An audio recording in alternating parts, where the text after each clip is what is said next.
Welcome dear rockers, कैसे हो आप सभी। तो आज हम आपके लिए लेकर आ गए हैं लेटेस्ट मूवी 2025 की ड्रॉप। इसी को ड्रॉप करते हैं। तो कहानी की शुरुआत में हम वायलेट नाम की एक महिला को देखते हैं जो खून में बिल्कुल लथपथ हालात में काफी बुरी तरीके से पड़ी हुई है, क्योंकि उसके पति ब्लेक ने उसे बहुत ज्यादा मार दिया था। और ये ब्लेक को देखकर ऐसा लग रहा है कि उसकी दिमागी संतुलन ठीक नहीं है, या फिर उसने कुछ ज्यादा ही नशा कर लिया है, जिस वजह से उसने वायलेट की इतनी बुरी हालत कर दी। उल्टा वो वायलेट को गन देकर कहता है कि मुझे मार दो, मैं अच्छा इंसान नहीं हूँ, मुझे जिंदा रहने का कोई हक नहीं है। वो तो जबरदस्ती दोस्तों वायलेट के हाथ में गन थमा देता है, जिससे वो ब्लेक के ऊपर तान भी देती है। लेकिन उसने ब्लेक को शॉट करके मारा या फिर नहीं, ये अभी हमें नहीं बताया जाता। अब यहाँ से हम कुछ टाइम के बाद का सीन देखते हैं, जहाँ वायलेट अपने और ब्लेक के बच्चे टॉबी के साथ रह रही है। ब्लेक का देहांत हो चुका है और वायलेट ने एक संस्था चालू की है, जिसमें दुनिया भर की सारी महिलाएं जिन पर अत्याचार हो रहा हो उनकी मदद करने का ये काम करती हैं। उनको मोटिवेट करना, हालात से लड़ने की हिम्मत देना, ये सब कुछ वायलेट का काम है। वायलेट ने जो खुद सहा है वो किसी दूसरे को इसका शिकार बनना नहीं देना चाहती। वो अकेले टॉबी के साथ जिंदगी गुजार रही है। उसने अभी तक दूसरी शादी भी नहीं की, लेकिन टॉबी को एक पिता की जरूरत है। इसलिए वायलेट डेटिंग एप्स पे चेक करती रहती है कि शायद कोई ऐसा इंसान उसको मिल जाए जो टॉबी के पिता की कमी को पूरा कर सके। अब ऐसी एप्स पर वो अक्सर हेनरी नाम के बंदे से बातें करती है। दोनों को बातें करते हुए कुछ महीने गुजर चुके होते हैं, लेकिन दोनों ने कभी आमना सामना मुलाकात नहीं की। अब जैसे वायलेट को हेनरी का मैसेज आता है, वो उससे बात करने लग जाती है कि तभी घर पर एक आदमी दस्तक देता है, जो कहता है कि देखिए मैं आपका मीटर चेक करने आया हूँ, तो आप मुझे बता सकती हैं मीटर कहाँ पे लगा हुआ है। वायलेट उसको मीटर की लोकेशन दे देती है, इसलिए वो आदमी वहां चला जाता है। अब शाम को वायलेट से मिलने उसकी बहन जैन आती है। जैन को दोस्तों पता होता है कि हेनरी ने वायलेट को डेट पर चलने के लिए कहा है, लेकिन वायलेट इसके लिए तैयार नहीं है, तो उसे ही मनाने के लिए जैन यहाँ पर आई हुई है। वो वायलेट से कहती है देखो जो बीत गया उसको भुला दो और नए तरीके से जिंदगी शुरू करो। हर इंसान उस ब्लेक जैसा नहीं होता और टॉबी की टेंशन लेने की जरूरत नहीं है, मैं हूं ना, मैं संभाल लूंगी उसको, तुम जाओ और हेनरी से मिलकर आओ अच्छे से। ये सुनकर वायलेट की हिम्मत बढ़ जाती है और वो हेनरी से मिलने के लिए तैयार भी हो जाती है। जाने से पहले वो जैन को सारी चीजें बता देती है कि कब टॉबी को सुलाना है, कब उसको खाना पिलाना है, वगैरह वगैरह। साथ ही वो टॉबी से भी कह देती है कि बच्चे आंटी को परेशान मत करना, घर के सारे सीसीटीवी का एक्सेस मेरे फोन में है, मैं चाहे कहीं भी क्यों ना रहूं, पर मेरी नजर हमेशा तुम पर रहेगी, इसीलिए ख्याल रखना अपना। टॉबी भी मान जाता है दोस्तों। अब वायलेट एक खाली आलिशान होटल में जाती है, जहां पर मिलने के लिए हेनरी ने उसको बुलाया हुआ है। लेकिन पता है क्या, अंदर आते ही हेनरी वायलेट को मैसेज करके कह देता है मुझे माफ करना, काम के सिलसिले में मैं थोड़ा लेट हो गया, तब तक एक काम करो, वहीं बैठकर जो चीजें तुम्हें अच्छी लगे ऑर्डर कर दो, मैं बस कुछ देरी में पहुंच जाऊंगा। वायलेट भी गुस्सा नहीं करती, क्योंकि हेनरी एक रिपोर्टर है, शहर के मेयर के लिए काम करता है और कभी भी उसको अर्जेंट काम आ जाता है। इसी वजह से वायलेट अकेले होटल में आ जाती है। लेकिन आते ही वो डेविड नाम के एक आदमी से अनजाने में टकरा जाती है। दोनों एक दूसरे को सॉरी कहते हैं और आगे निकल जाते हैं। फिर वायलेट बारटेंडर के पास आकर उससे कुछ बढ़िया सा शराब मांगती है, ताकि उसे पीते पीते थोड़ा टाइम पास कर सके, और तब तक हेनरी भी आ जाएगा। पर तभी वहां पर रिचर्ड नाम का एक आदमी आता है, जो वायलेट से कहता है कि तुम रेनी हो क्या। वायलेट बताती है देखिए शायद आपको गलत फहमी हुई है, मैं रेनी नहीं हूँ। तो रिचर्ड उससे माफी मांगता है कि माफ कीजिएगा, गलती हो गई, मैं पहली बार डेट पर आ रहा हूँ ना, थोड़ा सा नर्वस हूँ, खैर तुम एंजॉय करो। अब वायलेट जब इंतजार में ही बैठी होती है, तभी होटल में पियानो बजाने वाला बंदा उससे बात करने आता है कि शायद ये अकेली है तो थोड़ी कंपनी दे दो इसको। लेकिन बारटेंडर को पता था कि ये बंदा सही नहीं है और ये वायलेट को पक्का परेशान कर देगा, इसलिए वो कहती है तुम वायलेट को परेशान मत करो, वो किसी के इंतजार में है जो बस आता ही होगा कुछ देर में। सुनकर वो पियानो वाला बंदा भी चला जाता है। अब दोस्तों वायलेट मोबाइल में जब हेनरी की फोटोज देख रही होती है, तभी उसको कोई अनजान इंसान ड्रॉप्स भेजने लगता है। अब ड्रॉप को दोस्तों आप ऐसे समझ सकते हो कि सोचो मुझे किसी को ड्रॉप भेजना है, तो वो बंदा करीब 40 से 50 मीटर के अंदर होना चाहिए। ड्रॉप भेजने के बाद सामने वाले को उसे एक्सेप्ट करना पड़ता है। अगर एक्सेप्ट कर लिया तो दोनों आपस में बैठकर बातें करते हैं। ड्रॉप में हम कुछ भी फोटो डालकर भेज सकते हैं, वो फोटो अच्छी लगी तो सामने वाला ड्रॉप एक्सेप्ट कर लेगा। लेकिन इस चीज से वायलेट हैरान हो जाती है कि होटल में ऐसा कौन बैठा है जो मुझे ड्रॉप भेज रहा है, मैं तो किसी को जानती भी नहीं,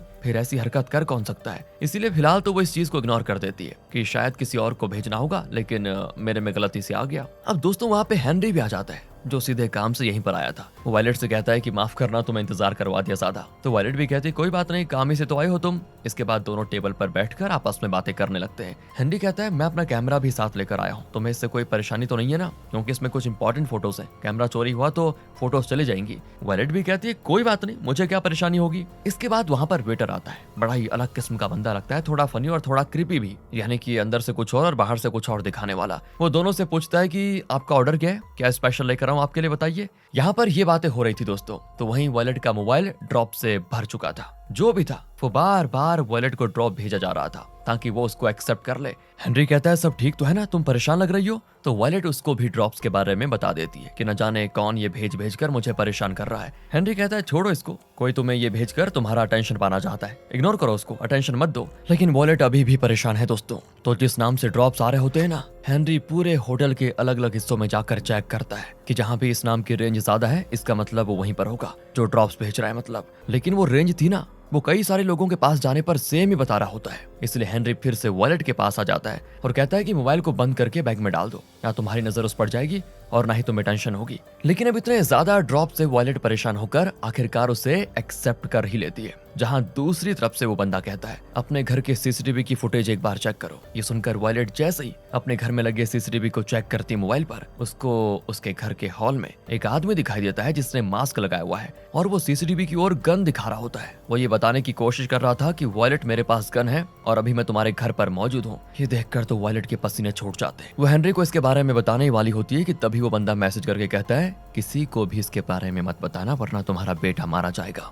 वॉलेट पुलिस को कॉल करने की कोशिश करती है, लेकिन वो बंदा उसे दोबारा से धमकाते हुए कहता है कि मैं तुम्हारे फोन की सारी चीजें देख सकता हूँ, इसीलिए ज्यादा होशियारी करने की कोशिश मत करना वरना अंजाम तुम्हें पता है। और एक और बात, जब तक मैं ना कहूँ होटल से बाहर कदम भी मत रखना। वॉलेट ये सब मैसेज पढ़ ही रही होती है कि वो फिर से डेविड से टकरा जाती है, जो उसको फिर से सॉरी कहकर वहां से चला जाता है। हाँ, वॉलेट बहाना करके बाथरूम में आ जाती है कि शायद हॉल में लगे कैमरा से वो ड्रॉप वाला बंदा उसको देख रहा होगा, तो बाथरूम में तो बच जाएगी वो। बाथरूम में कुछ लड़कियां होती है, तो वो आई लाइनर की मदद से हाथ पर लिखते हुए उनको बताने की कोशिश करती है कि पुलिस को कॉल करके मेरे घर भेजो। लेकिन दोस्तों वो बंदा समझ जाता है जो घर पर है और मैसेज करके कहता है कि बेवकूफ समझ के रखा हुआ है क्या तुमने मुझे। अब अपने आप को फंसता देखकर वॉलेट लड़कियों के सामने बात घुमा देती है, तो वो लड़कियां भी बाथरूम से चली जाती है। वॉलेट तो पूरी ब्लैंक थी दोस्तों, उसे कुछ समझ में नहीं आता क्या करूं, आखिर ये बंदा मुझसे चाहता क्या है। तब उसको बाथरूम में एक माइक्रोफोन दिखाई देता है जिसकी मदद से वो बंदा वॉलेट की बातें भी सुन सकता है। इसीलिए वॉलेट फिर से हेनरी के पास आ जाती है, जहाँ टेबल के ऊपर भी एक माइक्रोफोन लगा हुआ है और वो टेबल बिल्कुल सीसीटीवी के सामने होता है, जिसका मतलब वो बंदा अच्छी तरह से वॉलेट को सीसीटीवी में देख रहा है और उसकी बातें भी सुन रहा है। अब वॉलेट हेनरी से कहती है मुझे इस टेबल पर अच्छा नहीं लग रहा, कि हम दूसरी टेबल पर आ सकते हैं। तो हेनरी वेटर से बात करता है, इसीलिए वेटर दूसरे कस्टमर से बात करके उनकी सीट खाली करवा देता है। वॉलेट को लगता है कि अब वो बंदा ना मुझे देख पाएगा और ना ही सुन पाएगा, तो वो मदद बुला सकती है, ऐसा उसको लगता है। लेकिन वो टेबल बदली भी नहीं थी कि वो बंदा मैसेज करके कह देता है अगर तुमने टेबल बदला तो तुम्हारा बेटा दुनिया बदल देगा, यहाँ से सीधे परलोक, इसीलिए वापस जाओ अपनी टेबल पर। ये सुनकर तो वॉलेट घबरा जाती है और हेनरी से कहती है कि अब मुझे अच्छा लगने लग गया है, तो हम वापस उसी टेबल पर चलते हैं। हेनरी भी सोच में पड़ जाता है कि वॉलेट को हुआ क्या है, बड़ी अजीब हरकतें कर रही है, इसको डेट पर नहीं आना था तो कह देती पहले ही। लेकिन वो बात को अभी ज्यादा ना बढ़ाते हुए दोबारा से पुराने टेबल पर आ जाता है। अब यहाँ पर आने के बाद वॉलेट उस बंदे को मैसेज करके पूछती है कि आखिर तुम मुझसे चाहते क्या हो, क्या बिगाड़ा है मैंने तुम्हारा। वो बंदा कहता है कि तुमने तो मेरा कुछ नहीं बिगाड़ा, लेकिन हेनरी के कैमरे में मौजूद एसडी कार्ड मेरा बहुत कुछ बिगाड़ सकती है, इसीलिए तुम्हें हेनरी के कैमरे से एसडी कार्ड निकाल कर बस तोड़ना होगा, तभी मैं तुम्हारे बेटे की जान बख्श दूंगा। सुनकर वॉलेट उससे कहती है पागल हो क्या, ये कैसे होगा, आसान नहीं है। लेकिन वो बंदा सिर्फ इतना कहता है कि मेरा काम था तुम्हें बताना, सो मैंने बता दिया, अब तरीका तुम्हें ढूंढना है कि तुम किस तरह से मेरे काम को अंजाम देती हो। वॉलेट थोड़ा सोचती है और सोचने के बाद वो अपनी घड़ी बैग में छुपाकर हेनरी से कहती है मेरी घड़ी गुम हो गई है, वो मिल नहीं रही मुझे, और ये मेरी माँ ने मुझे दिया था, शायद मुझे लगता है रिसेप्शन पर छूट गई होगी।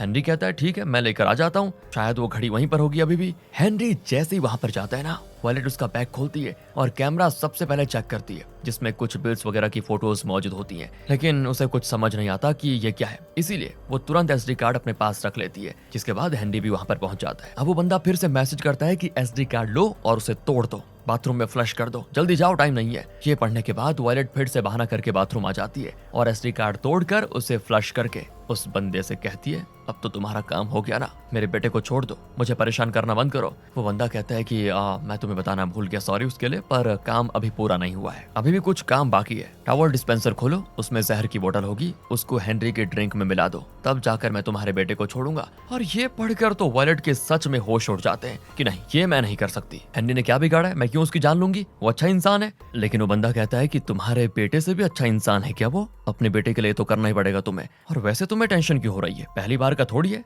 तुमने इससे पहले भी तो किसी की जान ली है, ब्लेक को भूल गई क्या? एक हत्या कर चुकी हो, दूसरी करने में कौन सी परेशानी है तुम्हें? वायलेट समझ जाती है कि ये बंदा जो भी है उसने पहले से ही मेरे बारे में काफी जानकारी निकाल के रखी हुई है, उसे सब पता है। इसीलिए ना चाहते हुए भी वो जहर की बोतल लेकर वापस हॉल में आ जाती है और रिसेप्शन पर जाकर होटल के फोन से पुलिस को कॉल करने की कोशिश करती है, लेकिन कॉल की लाइन कट आउट हो जाती है क्योंकि उस बंदे ने सीसीटीवी से वायलेट को ये करते हुए देख लिया था। ये उम्मीद भी वायलेट की चली गई। अब वो हॉल में बैठे सभी लोगों को चेक करती है कि उनमें से कौन हो सकता है वो इंसान जो मुझे मैसेज कर रहा है। उसका शक सबसे ज्यादा डेविड पर जाता है जो उससे 2 बार टकराया था। वो उससे कहती है कौन हो तुम और तब से मोबाइल में अकेले घुसकर क्या कर रहे हो? ये होटल कपल के लिए, तुम अकेले क्यों आए? डेविड कहता है अरे मैडम, मैं यहाँ अपनी बंदे का इंतजार कर रहा हूँ, आप होती कौन है मुझे इस तरह से बात करने वाली? लाइन मार रही हो क्या मुझ पर? अगर ऐसा है तो सामने एक बार देख लो, आपके साथ आया हुआ बंदा भी ये देख रहा है। ये सुनकर वायलेट तुरंत हेनरी के पास चली जाती है क्योंकि अब हेनरी भी समझ जाता है कि या तो वायलेट किसी परेशानी में है जिससे वो बता नहीं पा रही, या फिर उसका स्टेट पर आने का मन नहीं था, मेरे बुलाने पर जबरदस्ती आ गई। लेकिन वायलेट उसको समझाती है कि देखो मुझे बस टॉबी की टेंशन है कि वो ठीक होगा या नहीं, कभी उसको छोड़कर ऐसे बाहर नहीं आई ना, इसीलिए तुम्हें कुछ और सोचने की जरूरत नहीं है क्योंकि तुम्हारा यहाँ पर आना मुझे अच्छा लगा, तुम एक अच्छे इंसान हो। अगले सीन में वायलेट की नजर पियानो बजाने वाले बंदे के ऊपर जाती है जो उसे ही देख रहा होता है। वायलेट दिमाग लगाते हुए तुरंत ही एक नोट पर लिपस्टिक से लिख देती है कि मेरी मदद करो और मेरे घर पर पुलिस भेजो। घर का एड्रेस भी उसने लिख दिया था। इसके बाद वो वेटर से कहती है उस पियानो बजाने वाले बंदे को मेरी तरफ से ये टिप दे देना, बहुत अच्छा गाना बजाया उसने। इसीलिए वो वेटर जैसे ही उसको टिप देता है, नोट पर लिखी हुई चीज वो पियानो वाला पढ़ लेता है, जिसे पढ़कर वो काफी ज्यादा घबरा भी जाता है और तुरंत ही कॉल लगाने की करता है कोशिश, लेकिन तभी उसकी हालत खराब हो जाती है। सारे लोग उसको संभालते हैं पर हालात में सुधार आता ही नहीं। इसके बाद ड्रॉप वाला बंदा वायलेट से कहता है अपने आप को शातिर समझती हो, बहुत बड़ी गलती कर दी तुमने ये करके, पछताओगे बहुत बुरा। वायलेट कहती है मुझे माफ कर दो, मुझसे गलती हो गई। तो वो बंदा जवाब देता है माफी मुझसे नहीं बल्कि पियानो वाले से मांगो, तुम्हारी गलती की वजह से मुझे उसे मारना पड़ा, कुछ ही मिनट्स में वो मर जाएगा। वायलेट के होश उड़ जाते हैं कि ये मैंने क्या कर दिया। वो पियानो वाला जैसे तैसे हॉल के बाहर आ जाता है ताकि डॉक्टर के पास उसे लेकर जा सके, लेकिन बेचारा तभी वहां पर अपना दम तोड़ देता है। एम्बुलेंस आती तो है उसको लेने, लेकिन वो मर जाता है। वायलेट को समझ आ जाता है कि अगर टॉबी को बचाना है तो हेनरी को मारना होगा। इसीलिए वो हेनरी से कहती है तुम यहीं पर रुको, मैं हम दोनों के लिए एक बढ़िया वाली शराब लेकर आती हूँ, साथ में पियेंगे। जिसके बाद वो शराब लेने के लिए चली जाती है और जैसे ही वो हेनरी की शराब में जहर डालती है ना, वो ड्रॉप वाला बंदा कहता है कि यहाँ नहीं, अपनी टेबल पर जाकर जहर डालो ताकि मैं देख सकूं कि तुम कोई धोखेबाजी तो नहीं कर रही। इसीलिए वायलेट टेबल पर वापस आ जाती है। जहाँ आते ही हेनरी उसको उसकी घड़ी देते हुए कहता है ये लो तुम्हारी घड़ी जो तुम्हारे बैग में मौजूद थी। देखो मेरी बात का बुरा मत मानना, लेकिन अगर तुम अभी डेट के लिए तैयार नहीं हो तो हम बाद में भी कर सकते हैं डेट, लेकिन तुम्हें ऐसे परेशान देखकर मुझे अच्छा नहीं लग रहा। वायलेट कहती नहीं नहीं नहीं, ऐसी कोई बात नहीं है हेनरी, मैं तुम्हें लेकर नहीं बल्कि किसी और चीज को लेकर परेशान हूँ। मैं तुमसे बस एक चीज पूछना चाहती हूँ, आखिर डेटिंग ऐप पर तुम्हें मैं ही क्यों पसंद आई? मतलब तुमने मुझे सिलेक्ट क्यों किया? एक बच्चे की माँ जो बेसहारा है, अकेली रहती है, तो तुम्हें मुझसे क्या अच्छा लगा? हेनरी कहता है मैंने जिंदगी में 2 चेहरे वाले इंसान बहुत देखे हैं, जो फोटो पर कुछ दिखाते हैं और रियल में अलग होते हैं, लेकिन तुम्हारे अंदर जो भी था तुमने वो साफ साफ पहले बता दिया था, बस यही बात मुझे तुम्हारी सबसे खास लगी। वायलेट कहती है ब्लेक के बारे में शायद तुम जानते होंगे कि कैसा रिलेशनशिप मेरा था उसके साथ। वो मेरे बच्चे के ऊपर गन तान कर खड़ा था, लेकिन मैं कुछ कर नहीं पाई, मेरे अंदर हिम्मत नहीं भी कुछ करने की, और जब मैं अपने बच्चे को बचाने की हिम्मत नहीं रखती तो मैं कैसे एक अच्छी माँ और पत्नी बन सकती हूँ बताओ? इतना कहकर वो पुरानी चीजें याद करने लगती है जब ब्लेक पर उसने गन ताना था उस समय की, लेकिन उसके अंदर हिम्मत नहीं भी थी उसे मारने की। तो ब्लेक ने उससे गन छीनकर टॉबी को मारने की कोशिश की, लेकिन तब उसको एहसास हुआ कि वो क्या कर रहा है, इसीलिए पछतावे में आकर उसने खुद को शूट करके खत्म कर दिया। हेनरी से बात करने के बाद दोस्तों वायलेट इतना तो समझ जाती है कि हेनरी बहुत ही अच्छा इंसान है, उसको मारकर वो बहुत बड़ी गलती करेगी, लेकिन फिर भी अपने बच्चे को बचाना वो चाहती है। इसलिए वो हेनरी से कहती है मैं शराब में डालने के लिए लेमन्स भूल गई, क्या तुम ले आओगे? हेनरी जैसे ही लेमन लेने जाता है वायलेट उसके शराब में जहर डाल देती है। कुछ देर के बाद हेनरी वापस आता है और जैसे ही वो शराब पीने वाला होता है वायलेट धक्का मारकर वो शराब गिरा देती है, क्योंकि वो कंफ्यूज थी, समझ नहीं पाती कि वो हेनरी की जान बचाए या टॉबी की। अब कपड़े पर शराब गिरने की वजह से हेनरी उसको धोने चला जाता है, पर जैसे ही वो जाता है बारटेंडर वायलेट के पास आकर कहती है तुम लास्ट टेबल पर बैठे रिचर्ड को जानती हो क्या? काफी टाइम से देख रही हूँ, वो तुम्हारे ऊपर नजर रखे हुए। वायलेट जब रिचर्ड को देखती है उसको साफ पता चल जाता है कि वो एक ऐसे टेबल पर बैठा हुआ है जहां कोई भी सीसीटीवी उसकी शक्ल रिकॉर्ड नहीं कर सकता, और इस चीज से वायलेट को कंफर्म हो जाता है कि तब से ड्रॉप्स भेजने वाला वो इंसान कोई और नहीं बल्कि रिचर्ड ही है। वो वहां जाकर उससे कहते हैं कि क्या हुआ रिचर्ड, सब ठीक तो है? शराब पिया अच्छे से तुमने या और लेकर आ जाऊं? तो रिचर्ड कहता है कि नहीं वायलेट, काफी शराब पी ली है मैंने, अभी और नहीं। अब दोस्तों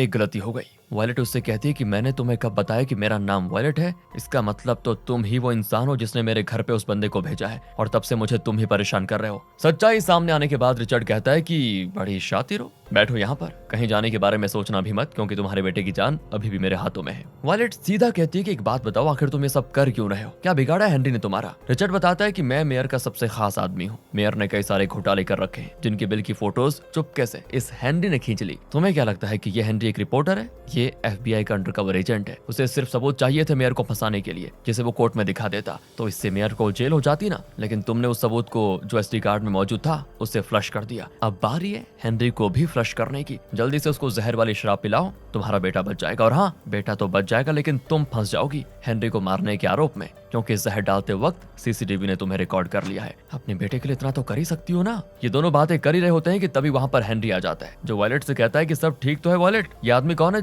तुम इसको जानती हो क्या? वायलेट कहती है हाँ, कोई पुराना रिश्तेदार है, तुम ये शराब पियो, हम डेट कंटिन्यू करते हैं। इसीलिए हेनरी वो शराब पी लेता है, जिसके पीते ही वायलेट रिचर्ड से कहती है अब तो मेरे बेटे को छोड़ दो, मैंने तुम्हारा काम कर दिया। तो रिचर्ड फोन करके वायलेट के घर से उस बंदे को वापस जाने को कह देता है, पर जैसे ही फोन कट होता है वायलेट कहती है इतने बड़े मिशन पर आए लेकिन दिमाग घर पर भूल आए थे क्या? तुम्हें क्या लगा मैं इतनी आसानी से हेनरी को मार दूंगी? और तब रिचर्ड की नजर जैसे उसके खाने पर पड़ती है, उसके होश उड़ जाते हैं क्योंकि उसके अंदर ही जहर मिला हुआ था जो बड़े चाव से रिचर्ड खा गया। दरअसल हेनरी को पहले ही शक हो गया था कि यहाँ पर क्या चीजें चल रही है और वायलेट ने उसको सावधानी से सारी बातें पहले बता दी थी, जिस वजह से रिचर्ड बुरी तरह से फंस चुका था। अब अपना प्लान फेल होने की वजह से वो सीधे गन निकालकर वायलेट को शूट करने की कोशिश करता है, पर बीच में हेनरी आकर वायलेट को तो बचा लेता है लेकिन गोली उसे लग जाती है। रिचर्ड दोबारा से वायलेट के घर में मौजूद बंदे से कहता है कि मार दो टॉबी और जैन को। इसके बाद वो फिर से वायलेट को मारने की कोशिश करता है। वायलेट सीधे किसी चीज से खिड़की तोड़ देती है, जिसकी वजह से रिचर्ड काफी ऊंचे फ्लोर से नीचे गिरकर मारा जाता है। पर जैसे ही वायलेट गिरने वाली थी हेनरी उसको पकड़ लेता है। वो उससे कहती है अपनी गाड़ी की चाबी दे दो प्लीज, मैं एम्बुलेंस को फोन करती हूँ, वो तुम्हें बचाने आ जाएगी। तो वहीं घर पर वो बंदा टॉबी और जैन को मारने के लिए उनके पीछे पड़ जाता है। जैन खुद की परवाह ना करते हुए टॉबी को बचाने की पूरी कोशिश कर रही होती है। तभी घर पर वायलेट भी आ जाती है, जो पहले उस बंदे से लड़ने लगती है। उस बंदे के पास गन भी होती है दोस्तों, जिससे वो वायलेट को शूट करने की कोशिश करता है, लेकिन वायलेट कांच का एक टुकड़ा उस पर दे मारती है, जिससे गन उसके हाथ से नीचे छूट जाती है। और तब वो बंदा अपना मास्क निकालता है, जो कि दोस्तों ये वही है मीटर चेक करने वाला, लेकिन वो वायलेट को मार पाता। तभी टॉबी वो गन रिमोट कंट्रोल कार में डालकर सीधे वायलेट की ओर भेज देता है एंड वायलेट तुरंत उस गन को लेकर सारी गोली उस बंदे के अंदर खाली कर देती है। इस तरह से वायलेट ने टॉबी, जैन और हेनरी तीनों की जान बचा ली थी। अब मूवी के आखिरी सीन में हेनरी के पास उन फोटोज का बैकअप फाइल पहले से मौजूद था, जिसकी मदद से वो मेयर की सच्चाई दुनिया के सामने लेकर आ जाता है। रिचर्ड की सारी मेहनत बर्बाद चली गई और अब वायलेट हेनरी से मिलने के लिए हॉस्पिटल जाती है। उससे कहती है ठीक होने के बाद फिर से डेट पर चलोगे क्या? उम्मीद है इस बार ड्रॉप्स नहीं आएंगे। सुनकर हेनरी भी खुश होता है और इसी हैप्पी एंडिंग के साथ ये छोटी लेकिन थोड़ी अलग कहानी खत्म होती है। मिलते हैं आपसे अगली वीडियो में, ध्यान रखिए अपना। Thanks for watching.